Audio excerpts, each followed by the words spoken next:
back off the bench. Justin, Pearl, Jacob, and Elliot with you here on a Friday. We talked about the Reds, obviously 5.5 back in the NL Central as we currently sit here right now.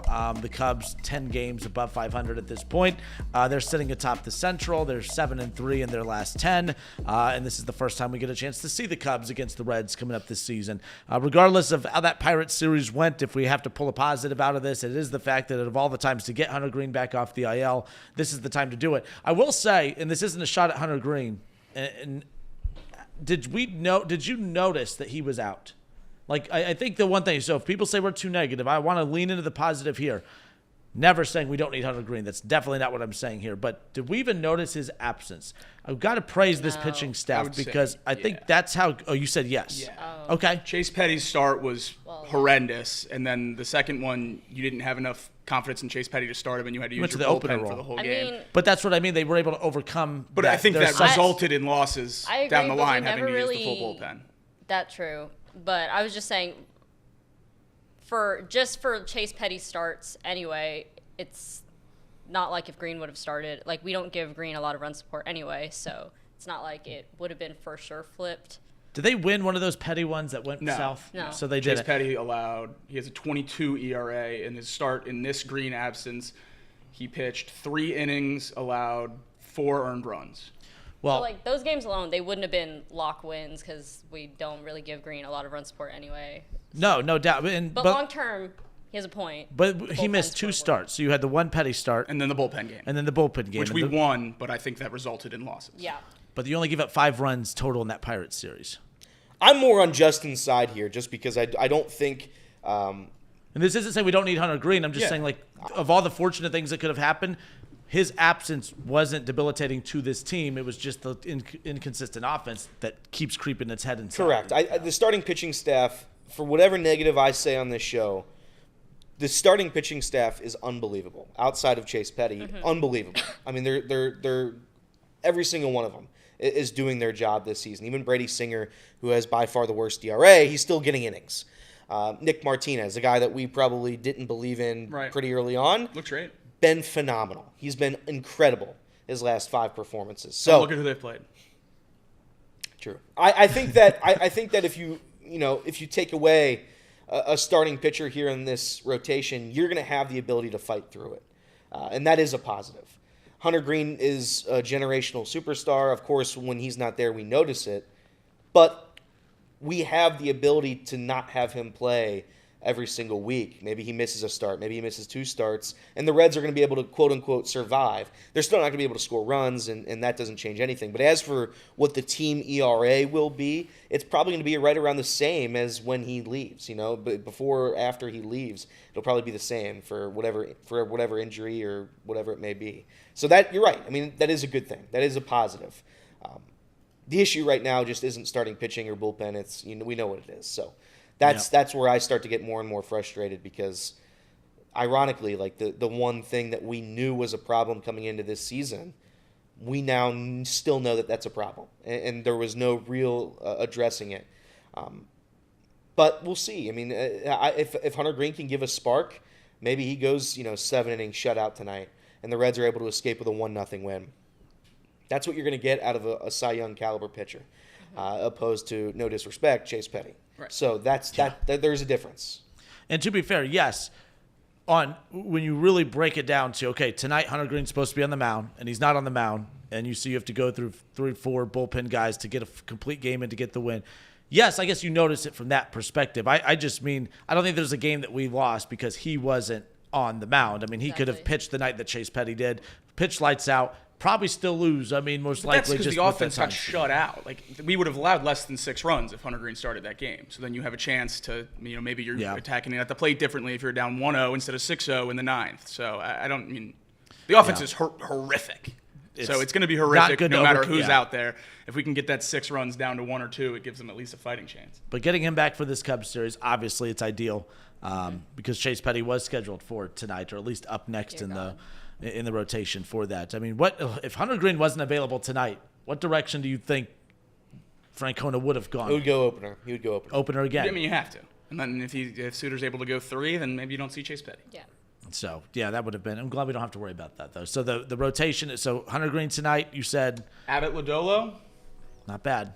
Not bad. Hunter Greene versus Boyd, Abbott versus Ray, Lodolo versus Brown. Who's pitching? Hunter Greene, obviously, number one, but, like, Nick Martinez might be throwing the best Abbott. outside. You're still Abbott. going with Abbott? Abbott's been on. Abbott has a been 1.8 ERA through the whole season at this point.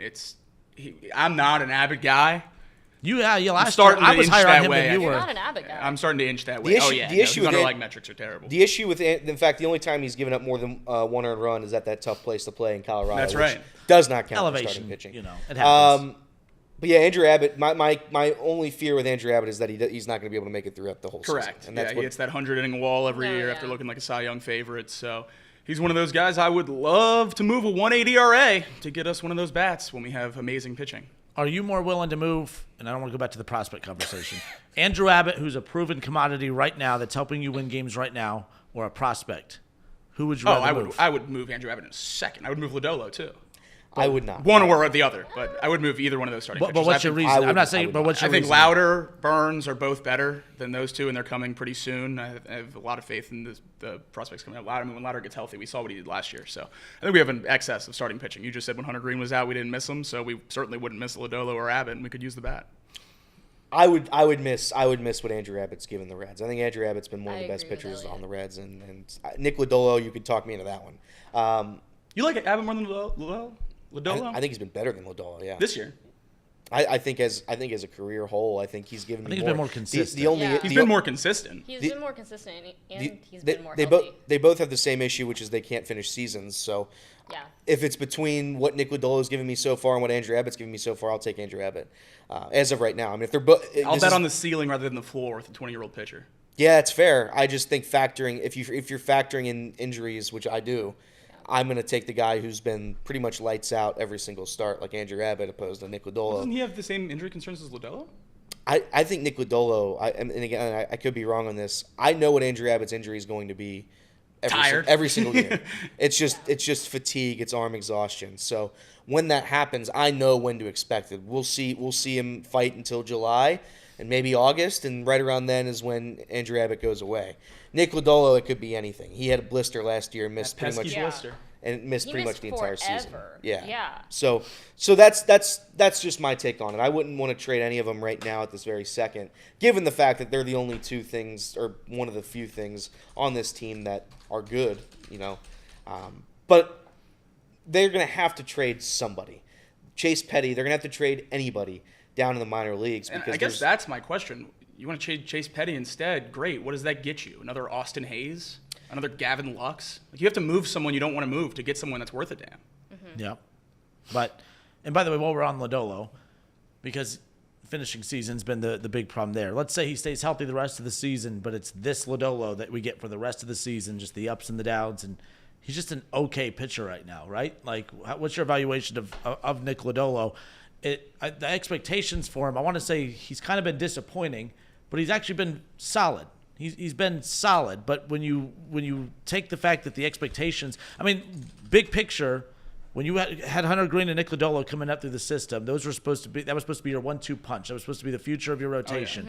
Hunter Greene obviously is that. Lodolo has not necessarily lived up to it. And you look at how good Rhett Lauder has been in a small sample size when he's healthy. Obviously, Burns coming up quickly through the system. I mean, he's just he's striking everyone out that steps in his path, no matter what level he's pitching at He right needs now. to stop pitching in Double-A. Yeah. What are we doing? Yeah. You're just risking an injury for a guy that could help this team. And it's just one of those where there's going to be guys coming up through the system that are probably surpassing. Andrew Abbott potentially has surpassed Nick Lodolo. Burns is going to surpass Nick Lodolo. Rhett Lauder is going to surpass Nick Lodolo. Hell, Nick Martinez, 34 years old, bullpen guy, has surpassed Nick Lodolo. Nick Lodolo is not bad. That speaks to the depth of this pitching through the system and what they have now. But who is Nick Lodolo? What's your vision for him on this team? As a guy who's not the biggest Nick Lodolo fan in the world, he's pitched as well as you could possibly pitch this year. He has a 3.2 ERA, and he's had 2 bad games. And even those bad games, I would argue, aren't the worst. I mean, he gave up 6 earned runs to the Nationals, still made it 5 1/3 innings, still got to the 6th inning. The other game was 4 runs against the Mariners, 4 2/3 innings in that game. I feel like he's striking guys out this year at a much higher level too. Outside of that, he's been as solid. So you guys are so you guys are fine with him then? I think he's been great this year. Okay. I think he's been our number 2 pitcher this year. My issue with Nick Lodolo, and this goes with Andrew Abbott, it goes with everybody. It's never once been what I think they can be if they're healthy. Correct. It's what they are currently. Correct. Yep. And it comes down to the health. If Nick Lodolo is going to be healthy a whole year, I love Nick Lodolo. I love him. I think he's the clear number 2 on this team behind Hunter, and we're in a great spot. If he gets hurt, the value that he has when he's here, it lessens. It diminishes.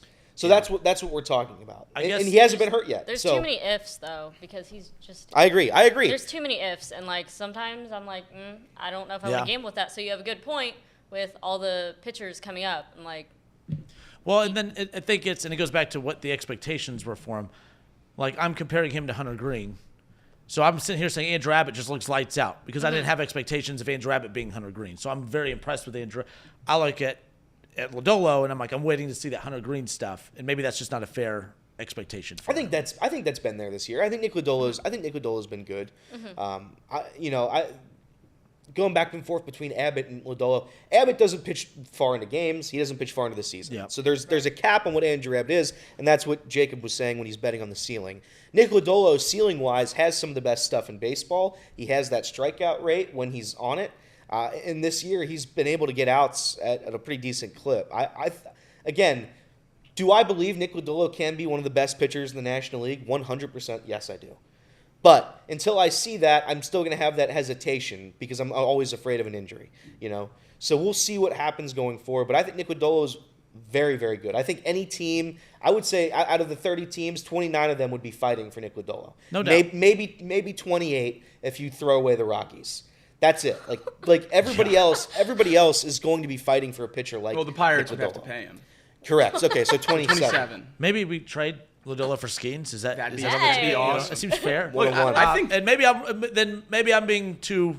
if you take the untouchable guys out, right? Because obviously Ellie, Hunter Greene, I would even probably still push Matt McClain over there in terms of no one's going to talk about trading him, right? Yeah. Nick Lodolo is the player on this roster you can get by far the most for. For sure. By a sure. significant margin, I think, out of everyone else we have on this roster, including the top prospects, unless you wanted to go Chase Burns, who I would put in that untouchable category. So Lodolo is someone you can definitely lose. right, Like, and we're not- I think it goes back to the point you were making kind of inadvertently about losing Hunter Greene and not losing that production. If we can lose Hunter Greene and be fine pitching wise, You lose any of then those why guys. can't we lose the 2 or the 3 and be fine pitching wise? So look, it's a tough pill to swallow, and I feel like it's the conversation we have in football season a lot with the Bengals when we're asking them at the deadline to use to move stuff, and you have to give up something you don't want to give up in order to get something you want. You can't move a bunch of prospects that you don't like. We're talking about last year. You want to trade Jermaine Burton for an all-pro safety. It's that's not going to happen. You have to give up something you don't want to give up, and it's going to be painful. And we'll see what happens. But, I think if the Reds ever want to make some kind of move, it's not going to be them mortgaging their future with a bunch of prospects because that's not a risk they're willing to make. Yep. So it's going to have to be trading major league talent from major league talent. Think about the biggest trade they made this offseason. It was India for Singer. Yeah. Mm-hmm. That's the first major league trade with 2 significant players that, I can remember in a long time. For sure, for sure. So that's the route the Reds are going to have to go. I think Krall even said as much this offseason, that we're going to have to look at major league for major league trades. And if those don't present themselves, the Reds could be in a struggle trying to add to this roster. Yeah, and talking about the Reds trying to decipher what they want to do. One thing we talked about earlier in the week was the Pirates with Paul Skeens, as we just mentioned. So reading more about the Pirates situation, kept trying to figure out, I would find anyone absolutely crazy if they said, well, the Reds, the playoff chances this year are done. Maybe they should look to trade Elliot at the deadline. I'd be like, well, where is that coming? That's the most idiotic thing ever. Even knowing that there's a good chance the Reds may not be able to retain him down the road, that doesn't make it. We're not going to do this dumb game every year where at the deadline we're talking about, well, you're not going to keep him 5 years from now, so you might as well trade him now. I think that's silly.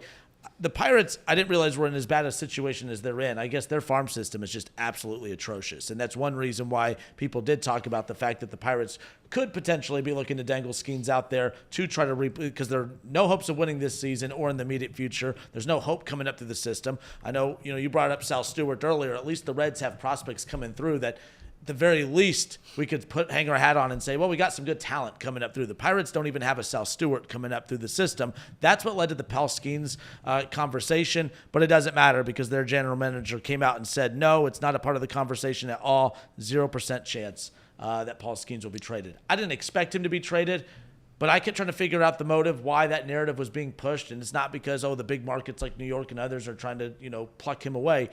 It's because unlike the Reds, who do have talent in the system, the Pirates literally they have no big picture hope at all. There's nothing in the system. They have nothing on the roster now. He's their only shining gem and might be their only way to get out of jail free when it comes to trying to replenish that system to at least give you hope for the future. Because the only future that right now the Pirates are looking forward to is, well, what are we going to get in return for him years from now? Who knows? They're a disgraceful organization. Yeah. I want to make that very clear. And the Reds, I love my Reds, but we're not much better over the past 30 years. These teams, and this is why baseball is such a broken sport. It's you have to argue over this stuff nonstop. We brought up minor league stats during this show as if like the Dodgers radio. You think the Dodgers radio this year are talking about what's going on down in Double A? No. They're not. The Yankees, they're not. Again, you can't compete with those teams, which is why that we're going to have a lockout in 2 years. That's going to probably change what this sport looks like moving forward.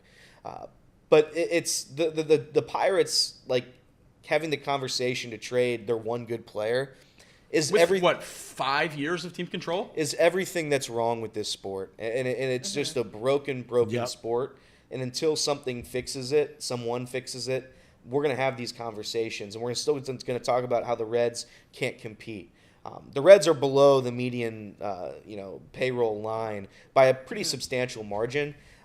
I don't expect them to be too far above it. They need to be closer. There needs to be some sort of rule that makes the owners and ownership groups out throughout all of Major League Baseball spend up to their potential and try to have that win now mentality. There needs to be more of that. I don't know how that's going to be. Again, there's no way of knowing what that's going to look like in a couple of years, but it's a shame. It's a shame for Pirates fans. It's a shame for Reds fans. It's a shame for a lot of these small market clubs that, to be quite honest, don't really have a shot. They have the one miracle run in the Kansas City Royals. The Kansas City Royals I'd argue maybe they hurt, teams like the Reds more than they did anything. I see people in the chat, don't go all in. Don't go all in. It's not going to work if the Reds go all in. You have to pick your time to go all in. You have to if you're a small market team. You can't expect what the Reds have right now, to be good enough to win a World Series. It just doesn't work.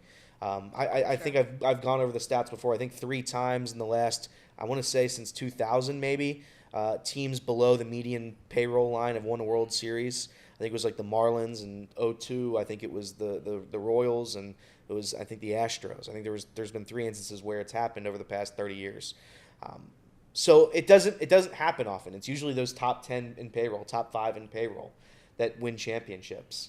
And we all know that, and it's frustrating to see. But as I look at the Reds and I look at what Nick Kral's done, I give him a lot of credit because he's made us care this much about a team that I don't think's that good. Right. I think that is a testament to what he's done. I don't think he's done a good enough job, but I'll give him a little bit of credit when we have a couple of these players that we can, I said it yesterday, but we buy their jerseys and we think they're superstars. And we talk about Nicolo and Andrew Abbott and Hunter Greene and Ellie and Matt. And we talk about all these guys, and there's so many of them that we think could be great. We think could be franchise defining. It just takes more than the maybes, as Pearl said, the ifs. You can't deal in ifs and maybes and buts. You got to do what, in a way, big market teams do, and you don't have to do it every year. I'm not saying you have to spend as much as they do, but you do have to play the game. This is a game, and you have to play it. Yeah, at least we don't like how much or little the Reds spend, but their game is the system, the farm system. Yeah, and they lean into that, good or bad. The Pirates, what's their game? When you say play the game, like, that's why the Pirates are abysmal. Pirates aren't playing. Pirates are not competing. That's what I mean. Like, for them, it's different though, because like the Reds, we don't have to. We want them to spend. They're not, but they'll at least lean into their farm system. That's their game plan. We don't have to like it, but they at least have a game plan. The Pirates, what is their end game? They accidentally fall into schemes because how bad they've been, and now they're so poorly constructed that he's been so good that he's made them even look worse because he stands out there, obviously, for how good he is. I mean, Hunter Greene is fantastic. Ellie De La Cruz is unbelievable. I don't think they've made the Reds look bad. I mean, there's enough pieces around them that they're at least in games. Pirates are so far from that.